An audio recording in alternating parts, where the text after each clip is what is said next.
My name is Inigo Montoya. You killed my father. Prepare to die. Welcome everyone to Weird Film Facts, where we'll dive into little-known cinema secrets. Today, we're plunging into the enchanting world of The Princess Bride, 1987. A film that's not just a fairy tale, but also a rebellion in disguise. From its arduous production process to surprising on-set incidents, everything contributed to creating this magic. Join me as we uncover 20 bizarre facts you probably never knew about this beloved film, guaranteed to change the way you see The Princess Bride forever. Let's get started. Can you believe that a movie which later became a classic was once rejected by numerous studios because they thought it was too strange, too harsh, too hard to market? Even William Goldman, the Oscar-winning screenwriter, had a headache when his book, The Princess Bride, was shelved for so many years that he had to buy back the rights himself. Director Norman Jewison was even attached to the project before Rob Reiner came along. What's even more astonishing is that even after Rob Reiner agreed to direct, the film almost didn't get made just 1 week before official filming due to lack of funding, and it only got the green light at the absolute last minute. This was truly a miracle, an incredibly challenging and miraculous journey for The Princess Bride to finally come to life. Inconceivable! You keep using the word. I don't think it means what you think it means. Even after the film was greenlit, the battle wasn't over. Studio executives weren't happy with the original story structure, believing that alternating between the fantasy world and the sick boy in bed was too confusing, and they wanted to remove the grandfather and the book to have a single timeline. Maybe you could come over and read it again to me tomorrow. As you wish. But William Goldman wasn't one to back down. He adamantly threatened to walk away if they changed this unique frame story structure. Luckily, Rob Reiner sided with him and strongly supported keeping the heartbeat of the story intact.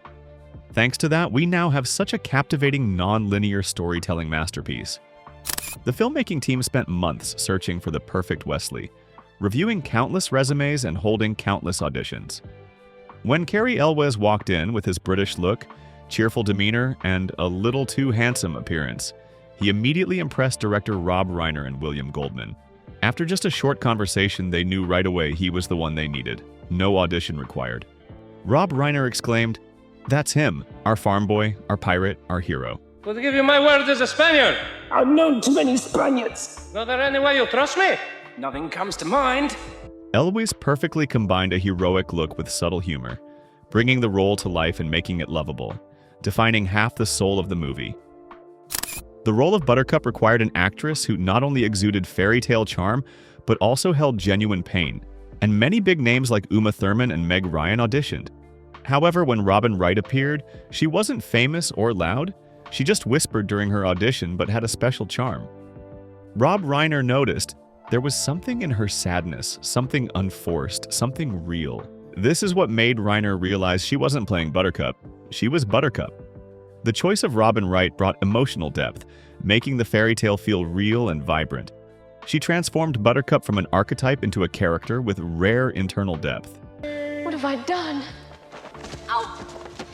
Oh! Ow! I am not the Dread Pirate Roberts, he said. My name is Ryan.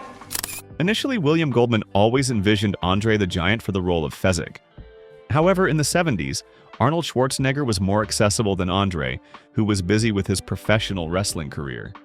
Arnold even showed early interest in the role, but by the time the film was produced, he was too famous and too expensive to participate. The role was also offered to Kareem Abdul-Jabbar, but he was busy with the NBA. Ultimately, André the Giant took the role, delivering an iconic Fezic that no one else could replace. André's connection to this role has become an indispensable part of the film's legacy. Don't forget to comment with your favorite old movie you want us to explore the secrets behind. Where will find the lady? Hello, lady. You did something right. Oh, wait. I wanted it go to my head. This is one of the notable differences between the behind-the-scenes sources. Some sources say Cary Elwes injured his toe, describing one wrong move, one misplaced wheel, and his big toe was completely broken off. He limped through the pain and hid the injury from the camera in many important scenes. However, other sources describe Cary Elwes suffering a severe ankle injury from a buggy accident just before filming began. This source even details how he had to walk carefully, avoiding putting weight on his injured ankle, and even performed a one-legged squat. Whether it was his toe or ankle, Elwes's resilience in continuing to film is truly commendable, a testament to his dedication. You'll put down your rock and I'll put down my sword and we'll try and kill each other like civilized people. I don't even exercise. If you've made it this far, make sure to like and subscribe so you don't miss out on more awesome movie secrets. And hey, don't forget to drop a comment below with your favorite old movie you want us to uncover the secrets of next. In the scene where Count Rugen knocks Wesley unconscious, Cary Elwes made a bold request to Christopher Guest, who played Rugen. He said, "Hit me for real, just once, it'll sell better." Christopher Guest agreed, and the blow with the sword hilt sent Elwes falling like a rock, completely unconscious. When he woke up on the set floor, he didn't remember the fall or the cut. The shot they got wasn't acting. It was Wesley genuinely being knocked out, the dazed expression on his face completely real, showing how the fairy tale sometimes became a little too real. You have 6 fingers on your right hand. Someone was looking for you. Billy Crystal, as Miracle Max, appeared like a jolt of electricity, only filming for one day but improvising as if he were performing on a Vegas stage. Mandy Patinkin, usually calm and composed, couldn't contain himself against Crystal's humor. In one scene, he tried so hard to suppress his laughter that he tore a muscle, bruised a rib, could barely breathe. Patinkin later stated that it was the only injury he suffered in the movie. Not from sword fighting, not from stunts, but from Billy Crystal's comedy. Even director Rob Reiner laughed so much that he ruined the audio and had to leave the room, sitting behind the monitor with his sound muted so as not to spoil the shot. He is, huh? I'll take a look. Bring him in. Look who knows so much, huh? André the Giant, at 7 feet 4 inches and over 500 pounds, looked invincible, but in reality, he just couldn't lift anything heavy, not anymore, due to years of wrestling having ruined his spine. By the time of filming, his back was barely holding up. To compensate, the crew used many creative solutions, such as using a stunt double when Wesley jumped onto Fezic's back, because André simply couldn't perform the stunt. In close-up shots, they designed 2 special ramps for Elwes to stand on, not putting weight on André. When André caught Buttercup, she only jumped from 1 or 2 feet above the frame, and they had André lean on a board to absorb the impact. Surprisingly, André the Giant never watched The Princess Bride on the big screen. Due to declining health, it was difficult for him to sit for long, and traveling to the theater wasn't feasible. Rob Reiner offered to bring a private copy for him to watch, but André refused with a smile. He said that he didn't need to see it, he had lived it. André loved the cast and his role, and above all, he loved being part of something magical. He found joy in the experience rather than the final result, a profound insight into the life of a legend. I'm sorry, Nico. I didn't mean to jar him so hard. If you thought you knew everything, brace yourself, because the single weirdest secret from The Princess Bride's behind-the-scenes world, involving the creepy sounds of the ROUS, will definitely change the way you see this film forever. Despite Wallace Shawn's brilliant and iconic performance as Vizzini, he constantly felt insecure. Upon arriving on set, he panicked after hearing rumors that Danny DeVito was the studio's first choice, making Shawn fear he was just a substitute. He continuously doubted every line and every joke, leading to immense pressure. Shawn even had a panic attack mid-shoot and was convinced day after day that they were going to fire him. However, his unique voice, rhythm, and quirkiness made Vizzini unforgettable and beloved, proving that insecurity can sometimes drive perfection. We are but poor lost circus performers. Am I going mad? Or did the word think escape your lips? Are you wondering what other incredible facts there are? Be patient. The biggest surprises are still waiting for you. Most of the film was shot in Europe, but there was one unique scene that was reshot. That was the scene where the narrator, Peter Falk, says the line, As you wish. Rob Reiner wasn't happy with how he directed Peter Falk in the original shot, so they decided to reshoot that line as an additional take in Los Angeles. Once you know this, the scene actually seems a little off from the rest of the film, but it's an interesting detail about the director's meticulousness for every frame. The sword fight between Wesley and Inigo wasn't just choreography. It was a subtle combination of dialogue, acting, timing, and absolute precision.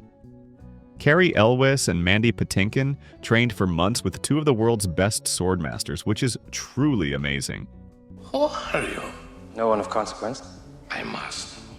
Every lunge, every flip, every movement was practiced until it looked effortless and natural. The fight was shot in long, continuous takes, without stunt doubles or cheating techniques, demonstrating the actor's extraordinary dedication and professionalism. For Mandy Patinkin, Inigo Montoya's revenge wasn't just a simple plotline, but an opportunity to say what he had never been able to say in real life. Patinkin lost his father when he was just 18, and the pain never truly left him. He infused that personal pain into the role, especially when delivering the iconic line, You killed my father. Prepare to die. Prepare to die. Patinkin later confessed that in those moments he imagined the villain was death to find release for the memory of his father. It wasn't just acting, it was catharsis etched with a sword, creating rare emotional depth for the character. Don't forget like, subscribe, and drop a comment below with your favorite old movie you want us to uncover the secrets of next. Although it looked like a fairy tale with giant rats and swamp fires on screen, the inside of the fire swamp set was a real torment.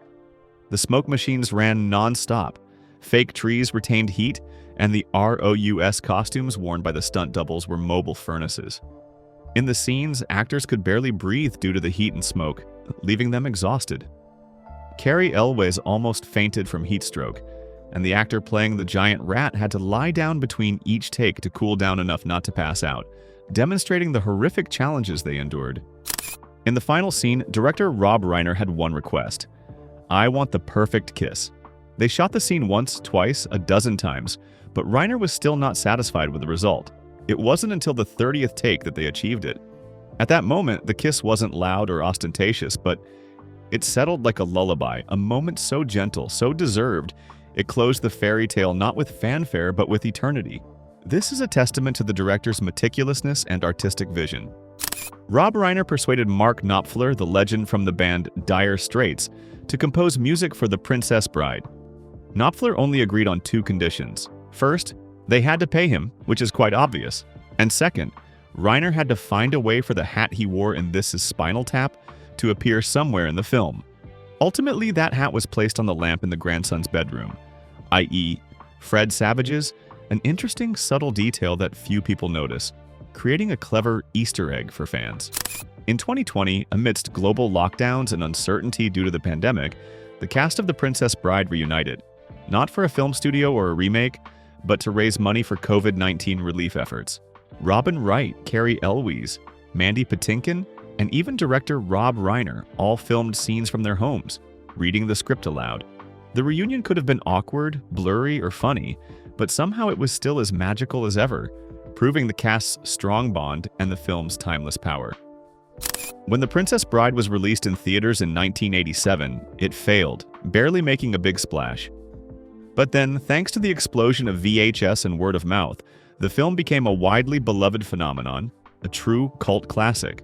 In 2016, the film was selected by the U.S. Library of Congress for preservation due to its cultural significance, becoming a cultural artifact, a bridge between generations, a fairy tale that somehow never gets old. Fans still quote it, tattoo it, name their children after it.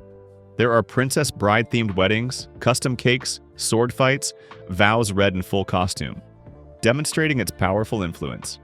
If you've watched this far, please like and subscribe to the channel so you don't miss out on other amazing movie secrets. That's enough! That's enough! It's with the pranks in the castle. But the castle gate. Not Vicini. I need the man in black. What? Have you ever wondered where the terrifying sounds of the rodents of unusual size, ROUS, in the film came from? In fact, they were created by director Rob Reiner. He personally voiced all these sounds in post-production, after which they were processed through mixers and enhanced with effects to create the unique sounds in the film. What's worth noting is that Reiner even almost lost his voice while creating the deep sounds for the ROUS, only to discover that the sound engineer had forgotten to hit record. So he had to do it all over again, a truly insane dedication to cinematic art. So we've explored 20, and one bonus, bizarre facts behind The Princess Bride, a film that proved magic truly exists, both on screen and behind the scenes. From its arduous production process to unexpected injuries and deep personal stories, every detail contributed to creating this classic.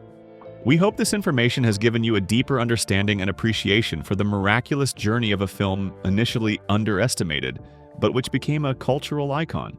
The Princess Bride is not just a movie, it's a legacy, a fairy tale that lives on through generations. Thank you for joining Weird Film Facts, and see you in our next strange discoveries. Don't forget to like, share, and subscribe so you don't miss our exciting videos.